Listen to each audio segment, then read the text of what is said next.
Hey, it's Dr. Pelosi III. Today we're going to talk about a question I get all the time. It has to do with urinary incontinence, vaginal rejuvenation. Why doesn't vaginal rejuvenation, otherwise known as vaginoplasty, fix urinary leakage? Well, to understand it, you simply have to understand how urinary incontinence happens. And to understand it, you just need to know the anatomy. So I'm going to show you a little bit of anatomy. We're going to take this woman and we're going to turn her sideways. We're going to zoom in on the pelvis. And we're going to take a look into the pelvis at the pelvic organs, the ones that are responsible for continence and incontinence. Let's zoom in a little bit so we can see better. This is a side view of the pelvis.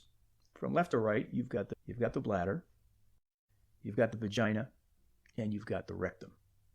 And in the standing position, this is the angle of all of these organs. The anterior vaginal wall is in contact with the bladder. The posterior vaginal wall is in contact with the rectum. And the bottom part of the posterior vaginal wall, the external part, forms a bridge of tissue between the vagina and the rectum and the anus, and it's called the perineum. When you have a dropped bladder, the front end of the bladder pushes the anterior vaginal wall into the vaginal canal, so that in the standing position with activity, that portion of the bladder bounces up and down and causes urinary leakage. That's the most common reason for having urinary leakage, also known as urinary incontinence. And this loosening of the bladder can happen from many things, but the most common reason why it happens is from childbirth. Another area of the bladder that can create urinary leakage is called a sphincter, and it's that light blue shaded circle.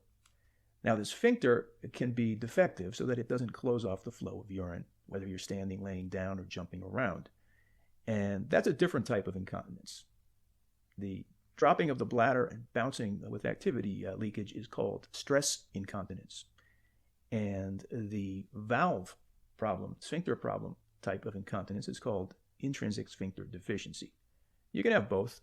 You can also have problems with the bladder muscle itself. The wall of the bladder can be twitchy, and that can create, we call it sphincter detrusor dysinergia, or mixed incontinence. Fixing the majority of the bladder issues to do with valve problem or with bouncing problems, so the type 2 incontinence or the sphincter deficiency, involves applying pressure at the bladder bulges.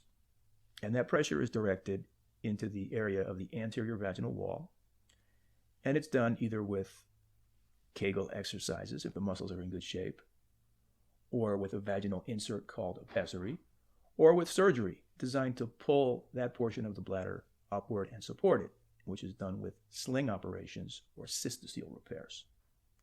Notice that all of the support that goes towards the bladder needs to be directed into the anterior vaginal wall.